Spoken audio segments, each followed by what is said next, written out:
Jésus, soyez bénis, recevez la grâce du Seigneur, recevez le Saint-Esprit. Voilà, je suis très contente de vous retrouver une fois de plus pour vous parler de la part du Seigneur. Voilà, avant toute chose, je vous lance un grand appel pour vous tous qui suivez cette vidéo. Nous avons la grande croisade de l'église évangélique La Moisson le samedi 20 août prochain et c'est en France. L'adresse est juste au-dessus de la vidéo. Veuillez prendre note, vous qui êtes en France, vous qui êtes dans les environs, à vous tous qui pouvez être là, ne ratez pas ce moment. Vous savez, tout combat doit être d'abord gagné de manière spirituelle avant d'être gagné dans le monde physique. Tout ce que vous cherchez comme bénédiction, tout ce que vous recherchez, c'est d'abord spirituellement qu'il faut l'acquérir avant de l'avoir de manière physique. Donc nous allons encore nous retrouver le samedi 20 août pour prier, écouter la parole de Dieu, recevoir la grâce du Seigneur. Alors déplacez-vous, c'est à partir de 15 h, c'est à Aubervilliers. Que Dieu vous bénisse, que personne ne rate ce rendez-vous-là. Amen. Voilà, je suis Madame Seka, pour ceux qui ne me connaissent pas. Je suis servante de Dieu, pasteur à l'église évangélique La Moisson. Ma page Facebook, c'est Réseau International Richesse. Voilà, allez sur cette page-là et cliquez là où ils ont mis j'aime. Comme ça, vous serez abonné et chaque fois, vous allez recevoir les vidéos que je poste. Que Dieu vous bénisse. Aujourd'hui, je vais vous parler d'un thème très intéressant. Le thème d'aujourd'hui est le pardon. Le pardon, c'est quoi? Le pardon, c'est quoi? Alors, selon le dictionnaire, pardonner, c'est décider d'annuler une offense. C'est-à-dire que quelqu'un t'a fait quelque chose, c'est une offense, ça te fait mal et tout, et tu décides de pardonner. Ça veut dire que tu décides d'annuler ça dans ton cœur, dans ton âme, dans ton esprit. Et on dit aussi que c'est de renoncer à en tirer vengeance. C'est-à-dire je décide de ne pas me venger du mal qu'on m'a fait. C'est ça le pardon.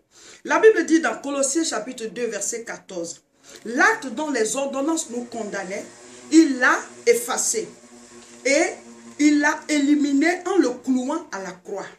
Mon frère, ma soeur, Jésus-Christ a effacé l'acte dont les ordonnances nous condamnaient. Quand quelqu'un nous fait une offense, quand quelqu'un nous cause du tort, dans notre esprit, dans notre cœur, à l'intérieur de nous, il y a comme un casier qui s'ouvre concernant la personne. Et il y a un acte qui est dedans, un acte négatif. Et sur cet acte-là est écrit le mal que la personne nous a fait. Si c'est une parole, si c'est un acte, si c'est quelque chose en tout cas. Et ça se trouve dedans. Et chaque fois qu'on dit le nom de la personne, chaque fois que tu vois la personne, chaque fois que tu t'en souviens, c'est comme ce casier-là s'ouvre. Et tu te rappelles de tout le mal que la personne t'a fait. Il y a un certain ressentiment. Et souvent tu as envie de te venger. C'est ça, le ressentiment de la vengeance. Le ressentiment qui nous amène souvent à ne pas pardonner. Mais la Bible dit quoi? Nous-mêmes, l'acte dont les ordonnances nous condamnaient, Jésus-Christ a effacé. Amen. Il l'a cloué à la croix de Golgotha. Il l'a éliminé. C'est de cette même manière que Dieu nous demande aussi que l'acte sur lequel se trouve le mal qu'on t'a fait, cet acte-là qui se trouve dedans de toi, que tu puisses aussi l'éliminer, que tu puisses aussi l'effacer. Dis-moi Amen. Et que cette personne soit libérée de toute captivité dans ton âme et dans ton esprit. Amen. Alors comment ça se passe? L'acte dont les ordonnances nous condamnaient, Jésus l'a cloué à la croix. Amen.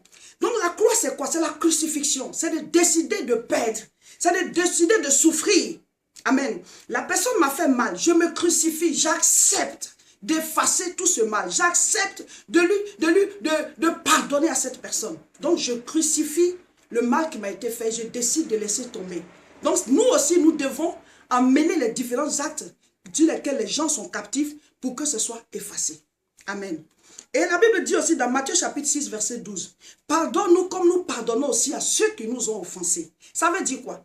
Le pardon que Dieu nous accorde est lié au pardon que nous accordons aussi à autrui. Quand tu pardonnes quelqu'un, Dieu aussi va te pardonner. Si quelqu'un t'a fait mal et que tu ne lui pardonnes pas, alors ça veut dire que quand toi tu demandes pardon à Dieu, il ne peut pas te pardonner. Parce que toi tu ne pardonnes pas. On dit celui qui périt, qui tue par l'épée, périra par l'épée. Si tu ne pardonnes pas, toi aussi tu ne seras pas pardonné. C'est pour ça que notre pardon, le pardon que Dieu nous accorde, il s'est arrangé à lier ça au pardon que nous accordons aux autres. C'est pour ça qu'il dit, pardonne-nous comme nous pardonnons à ceux qui nous ont aussi offensés. Amen. Donc, chers frères et sœurs, ce n'est pas facile, mais disposez vos cœurs à Dieu pour dire, Seigneur, la manière dont tu nous pardonnes toutes les erreurs que nous faisons, nous voulons avoir la force de pardonner aussi aux autres. Amen. Maintenant, le plus important, c'est le comportement, l'après-pardon. C'est là que souvent les gens font des erreurs très graves. Et je vais vous expliquer. Prenons le cas du Seigneur Jésus. Quand Jésus était sur la terre, nous savons que Jésus, c'est la parole faite chair. C'est Dieu en personne qui est venu en tant qu'être humain sur la terre. Il était venu accomplir une mission, mourir pour nous, afin de nous libérer de toute captivité et nous donner le salut. Et pendant qu'il était sur la terre, quand il a commencé son ministère, il avait des disciples, il avait des apôtres, il y avait des foules qui le suivaient de partout. Et ça a commencé à susciter de la jalousie. Les gens ne l'aimaient pas. Ceux aussi qui prêchaient disaient que, bon, il prêche mieux que nous, il prêche avec autorité, il fait des miracles et tout. Donc, il y avait la jalousie, il y avait la haine, il y avait le rejet. Les gens ne l'aimaient pas. Donc, le groupe qui ne l'aimait pas voulait l'éliminer, voulait le tuer. Il ne l'aime pas, un peu, c'est tout. Amen. Et puis, maintenant, le jour où on devait le tuer, où on devait le crucifier arrivé, il parlait à ses disciples que bientôt vous allez tous m'abandonner. Et Pierre a dit, non Seigneur, moi je ne peux pas t'abandonner. Il a dit, si, toi-même tu vas me régner jusqu'à 3 fois. Amen. Et quand ça a commencé, quand on a pris Jésus et qu'on partait avec lui, effectivement, tous les disciples ont disparu. Ils l'ont abandonné. Et certains le suivaient de loin, tel que Pierre. Et il y a des gens qui ont commencé à dire, toi tu étais avec lui. Pierre dit, non, je ne suis pas avec lui. Je ne le connais même pas. Toi, tu étais avec lui jusqu'à 3 fois. Il a régné son maître. Il a régné son Seigneur. Et après, il allait pleurer amèrement. Pourquoi? Parce qu'il était faible devant cette épreuve-là. Ça, il ne pouvait pas tenir. Parce que Jésus avait l'habitude de dire, est-ce que vous pouvez boire la coupe? C'était trop fort pour eux. Amen. Maintenant, ceux qui sont allés le crucifier par haine, par jalousie, parce qu'il fallait qu'il les limite, parce qu'il attire plus la foule. Pendant qu'il le crucifiait, Jésus, pendant qu'il était à la croix, il a dit, Père, pardonne-leur car ils ne savent pas ce qu'ils font. S'il a pu faire cette prière, ça veut dire que lui-même, il leur avait déjà pardonné. Il leur avait déjà pardonné. Il a pardonné à ces gens, il a demandé à Dieu de leur pardonner. Ça veut dire que l'acte qui subsiste contre eux, déjà est effacé dans son cœur. Mais, le mais vient après. Quand Jésus est ressuscité, après sa mort, et qu'il a fait 3 jours qu'il est ressuscité, il n'est pas retourné vers ceux qui l'ont crucifié. C'est ça. Il n'est pas retourné vers ceux qui l'ont crucifié. Il s'est présenté à ses disciples. Malgré que ses disciples l'avaient abandonné, malgré que certains l'avaient régné, il est retourné vers eux. Pourquoi? Vous savez, tous ceux qui nous font le mal, tous ceux qui nous font des offenses, il y a 2 groupes. Il y a ceux qui le font parce qu'ils ont de la haine pour nous. Il y a ceux qui le font parce qu'ils ne nous aiment pas. Ils sont jaloux. Et puis il y a ceux qui le font parce que la Bible dit, dans Romains chapitre 3, verset 23, car tous ont péché, sont privés de la gloire de Dieu. Nous sommes tous imparfaits. Nous avons tous des défauts. Donc si tu es avec quelqu'un, ça peut être ton mari, ça peut être ta femme, ça peut être une connexion, ça peut être un collègue, ça peut être quelqu'un. Tout simplement parce que nous tous, on a des fautes, on a des défauts, on commet des erreurs, on commet des fautes. La personne peut te faire du mal.